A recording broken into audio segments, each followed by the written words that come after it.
kami telah mengkonfirmasi adanya pihak luar atau pihak ketiga yang diam-diam mendekati artis kami. Para ragu mengatakan bahwa comeback EXO saat ini berada di ambang kehancuran. Halo semuanya, welcome back lagi to my YouTube channel bersama dan aku, Yusril Kim.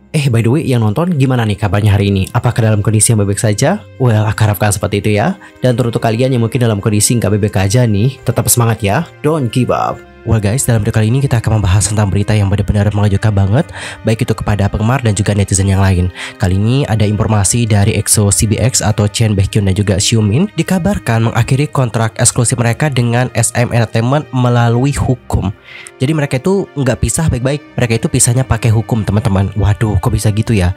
Ya udah langsung aja kita bahas bareng-bareng seperti apa kronologi selengkapnya. Awal bulan Juni kayaknya diawali dengan berita yang benar-benar buruk banget. Dan juga berita ini membuat kita sebagai penggemar terkejut. Jadi pada hari Kamis tanggal 1 Juni, Chen Baekhyun dan juga Xiumin EXO atau yang lebih akrab dikenal dengan EXO CBX menggemparkan industri musik K-pop. Hal itu dikarenakan ada pengumuman dari kuasa hukum mereka. EXO CBX diumumkan mengakhiri kontrak eksklusif mereka dengan SM Entertainment melalui hukum. IJ Hak dari firma hukum Lin selaku kuasa hukum menerangkan bahwa EXO CBX sudah 7 kali meminta untuk transparansi pendapatan mereka kepada SM Entertainment. Namun mereka tidak mendapatkan hal tersebut dan tidak ada juga kejelasan dari agensi. Oh my god, sudah 7 kali diminta tapi kok nggak dikasih-kasih ya? I mean like kayak gini, mungkin kalau 1, 2, 3 kali bisa dimaklumi ya. Tapi ini sudah sampai 7 kali loh. Kok mereka nggak bisa transparansi gitu? Adapun untuk perwakilan dari EXO CBX mengatakan, dari tanggal 21 Maret hingga saat ini, kami mengirimkan sertifikasi konten ke SM Entertainment sebanyak 7 kali. Dan melalui ini, kami berulang kali meminta salinan data penyelesaian transparan dan alasan penyelesaian. Namun, SM tidak dapat memberikan salinan data tersebut. Merupakan hak paling tidak sah dari seniman untuk meminta dasar penyelesaian yang akurat dan transparan untuk penyelesaian yang belum jelas selama ini. Dan SM juga berkewajiban untuk mematuhinya sesuai dengan kontrak eksklusif dan Undang-Undang Pengembangan Industri Seni dan Budaya Populer. Namun, SM Entertainment mempertahankan posisi yang tidak adil, sehingga pada akhirnya tidak dapat memberikan salinan data tersebut. Well guys, jadi seperti itulah beberapa statement dari pengacara EXO CBX. Jadi dikarenakan itulah EXO CBX memutuskan untuk mengakhiri kontrak mereka terhitung tanggal 1 Juni. Pengacara IJH juga mengatakan bahwa SM Entertainment berusaha membuat kontrak dengan masa yang tidak masuk akal. Kalian tahu nggak sampai berapa tahun kontraknya? Kontraknya itu bisa 17 sampai 18 tahun. Nah, kontrak semacam ini dianggap tidak adil dan juga merupakan kontrak perbudakan.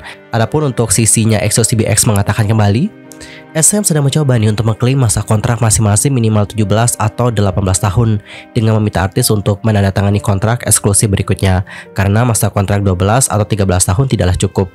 Ini adalah tirani yang sangat tidak adil. Lagi dan juga lagi. Mendengar kabar tersebut, banyak nih penggemar yang mengecam tindakan SM Entertainment yang sudah lama dikenal dengan sistem kontrak mereka yang terlalu panjang dan juga mengekang para artisnya. Adapun untuk netizen-netizen berkomentar, sejarah terulang kembali. Sepertinya SM Entertainment benar-benar tidak melakukan pembenahan diri ya dengan kontrak mereka yang tidak adil. Sayang sekali nih artis-artis mereka yang telah bekerja keras harus mengalami hal ini. Aku pikir SM akan belajar loh dari kasusnya JYG dan juga Hanggang, tetapi mereka masih saja nih mengabaikan artis mereka. Ini adalah kontrak yang mereka tanda tangani ketika Isuman masih berkuasa. Orang tua itu benar-benar bertindak ya seperti komunisme, meskipun ia juga menghasilkan banyak artis hebat. SM bahkan menolak memberikan laporan transparansi pembayaran kepada mereka. Membatalkan kontrak adalah hal yang bagus untuk saat ini. Kesalahan manajemen yang besar jelas terlihat dalam perusahaan tersebut. Dan guys, bagaimanakah pendapat kalian? Apakah kalian juga sependapat dengan netizen-netizen Korea tadi? Nanti langsung saja ya sampaikan bagaimana opini kalian di kolom komentar. Sementara itu, SM Entertainment memang bukan pertama kali terseret kasus kontrak perbudakan. Sederet artis sebelumnya juga melawan SM Entertainment di pengadilan karena menilai kontrak yang tidak masuk akal. Kita sebut saja misalnya kayak kasusnya member-member TPXQ yang pada akhirnya membuat Jaejung, Junsu, dan juga Yuchun menempuh jalur hukum. Dan teman-teman, pada akhirnya SM Entertainment itu sudah angkat bicara dan juga menjawab kabar tuntutan hukum 3 member EXO tersebut. Mengutip dari All K-pop pada hari Kamis tanggal 1 Juni 2023, pihak SM Entertainment mengeluarkan pernyataan resmi terhadap peringatan hukum yang dilayangkan 3 member EXO. Dalam surat pernyataan resmi, SM Entertainment menyampaikan, di tengah waktu-waktu penting seperti ini, di mana kami tengah melakukan usaha untuk menuju fase baru dalam SM Entertainment, kami telah mengkonfirmasi adanya pihak luar atau pihak ketiga yang diam-diam mendekati artis kami. Oke, jadi katanya ada pihak ketiga di sini. I see. Lebih lanjut, SM Entertainment juga mengaku bahwa pihak ketiga tersebut menyediakan para artis mereka informasi palsu, dokumen hukum yang salah, dan penawaran yang tidak masuk akal, seperti meyakinkan mereka bahwa tidak akan ada tindakan hukum jika mereka menandatangani kontrak dengan agensi lain, meskipun mereka itu masih terikat kontrak dengan SM Entertainment. Nah, di sini SM lanjutkan dengan mengatakan, pihak ketiga ini sama sekali tidak memiliki perhatian yang tulus kepada artis. Mereka juga menggunakan rumor yang tidak berdasar, pencemaran nama baik dan juga fitnah, serta kata-kata manis untuk memaksa artis kami melanggar kontrak eksklusif mereka atau menandatangani banyak kontrak, dan membuat mereka terlibat dalam aktivitas yang jelas-jelas adalah ilegal. Lebih jauh lagi, SM Entertainment juga menyatakan kekuatan pihak ketiga ini tidak berhenti hanya dengan mempengaruhi satu atau dua artis mereka untuk melakukan pelanggaran kontrak, tetapi mereka juga menggunakan artis yang telah menandatangani kontrak dengan mereka untuk mempengaruhi artis lain yang berada di bawah naungan SM Entertainment. Di sini SM kembali menegaskan dengan mengatakan, kami tidak akan diam saja dan melihat pihak ketiga yang sama sekali tidak peduli dengan masa depan artis kami atau memastikan hak mereka secara hukum, terus mengejar keserakahan dan juga uang. Kami akan melakukan tindakan hukum yang berlaku. Jika kami tidak bertindak mulai dari sekarang, aktivitas tirani dari pihak ketiga ini akan menghancurkan image dan juga brand artis kami, dan juga menimbulkan pengaruh negatif terhadap masa depan artis kami. Oh my god, jadi di sini ada orang ketiga ya. Kira-kira siapa nih pihak ketiganya?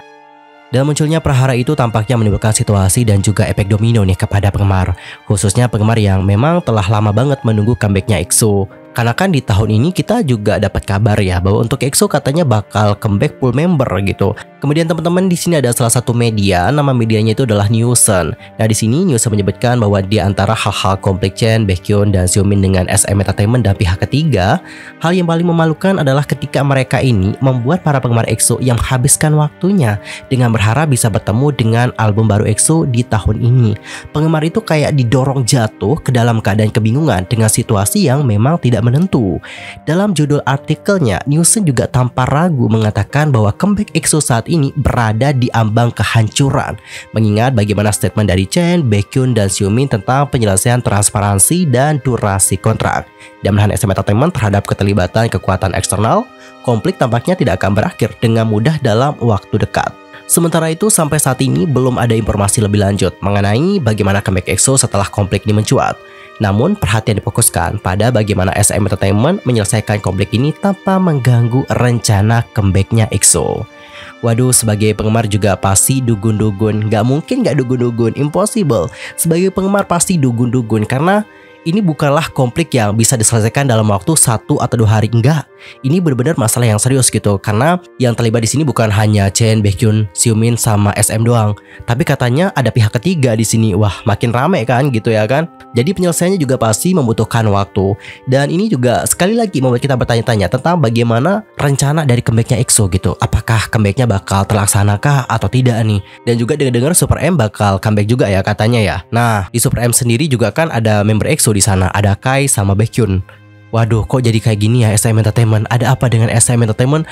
Kok jadi gini banget gitu ya kan? Aku mengira setelah adanya SM 3.0 kemarinnya seperti yang sudah diumumkan, aku kira SM Entertainment itu bakalan boom pow lagi gitu.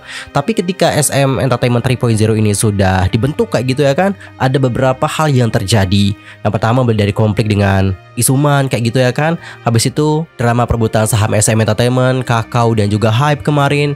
Terus ada juga kabar tentang Shotaro Sungchan dan juga Lucas dari NCT. Waduh, kok gini banget ya? I don't know teman-teman. Yang pasti kita harapkan semoga hal ini dapat berakhir dengan baik gitu, dan semoga semuanya juga dapat terselesaikan. Well teman-teman, topik tadi juga sekaligus menutup perjumpaan kita untuk hari ini, dan kita akan jumpa lagi di next video, tentunya dengan informasi yang lebih hangat dari video hari ini. Dan aku juga mohon maaf ya jika ada kesalahan baik dalam ucapan, sikap, tindakan, and everything. I'm so sorry banget. Dan jika ada salah-salah informasi, mohon banget koreksi dari kalian semua. Oke, nanti koreksi ya di kolom komentar. See you next time everyone, and goodbye.